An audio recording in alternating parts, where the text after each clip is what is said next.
Hello everyone, welcome to my channel science classes. This side Nisha Yadav. आज मैं आपको electricity का दूसरा टॉपिक कराने जा रही हूँ जिसका नाम है इलेक्ट्रिक पोटेंशियल, जो आपको स्क्रीन पे भी नज़र आ रहा है। इलेक्ट्रिक पोटेंशियल की पहले हम डेफिनेशन रीड करते हैं। इलेक्ट्रिक पोटेंशियल को हम कैसे डिफाइन करते हैं? Is the work done in moving a unit positive charge, कि कितना वर्क डन एक यूनिट पॉजिटिव चार्ज को मूव कराने में लगेगा। अब आगे कंडीशन क्या है? From infinite to that position, कि इन्फानाइट पोजीशन से उस पॉइंट तक लाने के लिए पॉजिटिव चार्ज को कितना वर्क डन लगेगा, वो क्या कहलाता है? Electric potential. यानी अगर हम सिंपल सी बात करें तो पोटेंशियल डिफरेंस, सबसे पहले हम पोटेंशियल को डिनोट किससे करते हैं? Potential is denoted by V. हम इसको डिनोट करते हैं वी से। अब अगर मैं इसको आपको और इसकी यूनिट क्या होती है? एसआई यूनिट हमारे पास एसआई यूनिट होती है volt. SI unit is volt. अब आपको ये चीज भी समझ में आ गई है। तो अगर अगर वन वोल्ट को डिफाइन करना हो, हमें 1 वोल्ट को डिफाइन करना हो, तो 1 वोल्ट को हम कैसे डिफाइन करेंगे? कि 1 joule energy is used 1 joule energy is used in moving.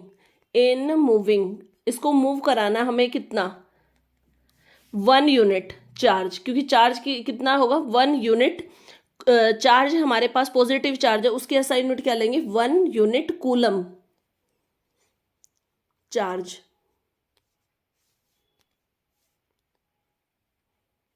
In A electric field. और अब हमें इसको मूव कहाँ से कराना है? कहाँ से कराएंगे हम? From infinity to that point. और सिंपली हम इसको अब मैंने आपको डेफिनेशन क्लियर कर दी, मैं दोबारा से समझा देती हूँ कि एक कितना वर्क डन लगेगा एक यूनिट पॉजिटिव चार्ज को इनफाइनाइट पोजीशन से उसकी एक्चुअल पोजीशन तक लाने में, वो क्या कहलाता है? Electric potential. इलेक्ट्रिक पोटेंशियल की को हम किससे डिनोट करते हैं? वी से डिनोट करते हैं। इलेक्ट्रिक पोटेंशियल की ऐसा यूनिट क्या होती है? हमारे पास वोल्ट होती है। अब मैं आपको कराऊंगी कि वोल्टेज इलेक्ट्रिक पोटेंशियल को मेजर करने के लिए हम कौन सा इंस्ट्रूमेंट यूज करते हैं। इलेक्ट्रिक पोटेंशियल समझ में आ गया है। अब उससे पहले हमें एक टर्म यहाँ पे आई है हमारे पास, पोटेंशियल डिफरेंस। पोटेंशियल डिफरेंस क्या होता है? Potential difference in electric potential between two points is known as electric potential difference. दो इलेक्ट्रिक पोटेंशियल के बीच का जो डिफरेंस होता है उसको हम इलेक्ट्रिक पोटेंशियल डिफरेंस कहते हैं। अगर हम इसकी एक्यूरेट डेफिनेशन लिखे तो हमारे पास क्या आएगा? कितना वर्क डन लगा एक मूविंग यूनिट चार्ज को कहाँ से मूव कराना है उसको हमें 1 पॉइंट से दूसरे पॉइंट तक। इसको भी हम किससे डिनोट करते हैं? वी से ही डिनोट करते हैं। तो वी आपके पास पोटेंशियल डिफरेंस हो गया, is equal to amount of work done, यानी डब्ल्यू अपॉन में क्यू, यानी चार्ज। तो जैसे मैंने पिछली वीडियो में आपको करंट का फॉर्मूला बताया था, फर्स्ट फॉर्मूला, अब हमारे पास फर्स्ट फॉर्मूला फॉर वोल्टेज क्या आया है? डब्ल्यू अपॉन में क्यू। अगर आपको किसी भी न्यूमेरिकल में वर्क डन दे रखा हो, चार्ज दे रखा हो, तो आप इजीली क्या निकाल सकते हो? वोल्टेज निकाल सकते हो। अगर आपको वोल्टेज दे रखा है, चार्ज दे रखा है, तो आप इजीली वर्क डन भी निकाल सकते हो। मतलब इसमें हमारे पास तीन इन्वॉल्वमेंट है, 3 यूनिट्स का इन्वॉल्वमेंट है, वोल्टेज, वर्क डन और चार्ज का। दो आपको नोन रहेंगी, थर्ड आप अननोन निकाल सकते हो इस फॉर्मूला का यूज करके। अब हमारे पास आता है कि पोटेंशियल डिफरेंस को मेजर करने के लिए हम कौन सा इंस्ट्रूमेंट यूज करते हैं। तो पोटेंशियल डिफरेंस को मैं शॉर्ट फॉर्म में लिख रही हूँ, पीडी इज मेजर्ड बाय किससे मेजर कर सकते हैं हम इसको? मेजर करने के लिए हम एक इंस्ट्रूमेंट यूज करते हैं जिसका नाम है हमारे पास वोल्ट मीटर। अब याद रखने वाली बात यह है कि volt meter is always connected in parallel combination. हमेशा ये हमारे पास कैसे कनेक्टेड रहेगा सर्किट के अंदर? पैरेलल कॉम्बिनेशन में। अब ये जो सीरीज और पैरेलल कॉम्बिनेशन है, ये जब मैं आपको रेजिस्टेंस कराऊंगी तो उस टाइम मैं आपको फुल डेरिवेशन कराऊंगी, तब आपको ये चीज़ समझ में आ जाएगी। अब हमने पहली वीडियो में पढ़ा था इलेक्ट्रिक करंट के बारे में, अभी पढ़ लिया हमने इलेक्ट्रिक पोटेंशियल के बारे में। अब मैं साथ के साथ आपको कराऊंगी ओम्स लॉ। अब हम पढ़ रहे हैं ओम्स लॉ के बारे में। ओम्स लॉ क्या होता है? देखो, ओम्स लॉ को की डेफिनेशन क्लियर करने से पहले मैं आपको ये बताना चाहती हूँ, ओम्स लॉ एक हमारे पास रिलेशनशिप देता है, रिलेशनशिप बिटवीन, किसके बीच में एक रिलेशनशिप देता है? करंट और वोल्टेज। करंट को हम किससे रिप्रेजेंट करते हैं? आई से, एंड वोल्टेज को हम किससे रिप्रेजेंट करते हैं? वी से। यानी ओम्स लॉ हमें एक रिलेशनशिप यानी एक फॉर्मूला निकाल के देगा, किसके बारे में? करंट और वोल्टेज के बारे में। तो अब मैं आपको वन बाय वन इसकी जो डेफिनेशन है वो क्लियर करूंगी। देखो, डेफिनेशन को रीड आउट करते हैं।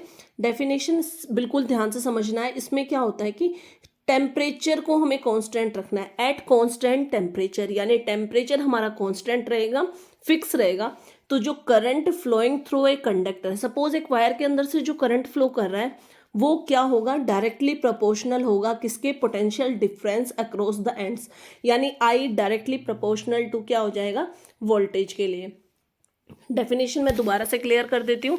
अगर हम क्या रख रहे हैं? हमारा टेम्परेचर कांस्टेंट है, तो जो करंट एक वायर या किसी भी कंडक्टर के अंदर से फ्लो करेगा तो वो डायरेक्टली प्रोपोर्शनल हो जाएगा किसके? Potential difference across the ends.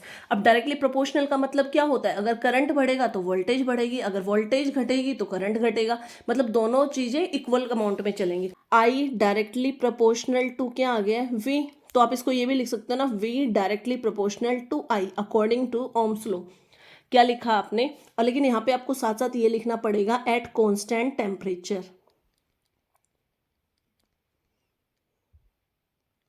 Constant temperature लिख दिया मैंने। अब देखो, V इज इक्वल टू, जब हम ये प्रोपोर्शनलिटी का साइन हटाते हैं तो इसकी जगह पे हम इक्वल टू का साइन लगाएंगे, तो हमें क्या लगाना पड़ेगा? एक कांस्टेंट लगाना पड़ेगा। V इज इक्वल टू, क्या लिख रही हूँ मैं यहाँ पे? R, प्रोपोर्शनलिटी का साइन हटाने के लिए मल्टीप्लाई आई, यानी आपके पास first formula, second formula voltage के लिए क्या आया? V is equal to R I. पहला फॉर्मूला मैंने अभी कराया था आपको, voltage is equal to work done upon charge था। अब ये आपके पास किससे आया? ओम्स लॉ से। अब देखो, ये जो नई चीज आई है आपके पास, आर जो आया, आर को हम क्या बोलते हैं? R is equal to resistance. R क्या होता है? रेजिस्टेंस। V आपके पास क्या है? वोल्टेज या पोटेंशियल डिफरेंस बोल सकते हैं हम। और I हमें पता ही है, I इज इक्वल टू क्या होता है? करंट। तो बाई ओम्स लॉ हमारे पास क्या रिलेशनशिप आया है? V is equal to I R या आर आई। अब इससे आप क्या कर सकते हो? तीनों अलग अलग फॉर्मूले, मतलब तीनों चीजें निकाल सकते हो। करंट भी निकाल सकते हो, रेजिस्टेंस भी निकाल सकते हो, वोल्टेज भी निकाल सकते हो। अब यहाँ से हम निकालते हैं R की value. R is equal to क्या हो जाएगा आपके पास? V upon I. Second relation ये आ गया। तो अगर रेजिस्टेंस की डेफिनेशन की बात करें तो रेजिस्टेंस हमारे पास क्या है? Ratio of potential difference applied to the ratio of current, यानी रेजिस्टेंस किसका रेशियो होता है? पोटेंशियल डिफरेंस और करंट का। यहाँ से हमारे पास R की वैल्यू भी निकल के आ गई है। और अगर R रेजिस्टेंस की SI यूनिट हमारे पास क्या होती है? SI यूनिट ऑफ आर यानी रेजिस्टेंस इज इक्वल टू क्या लिखते हैं हम इसको? ओम, OHM। और इसका साइन, ये साइन होता है हमारा, ठीक है।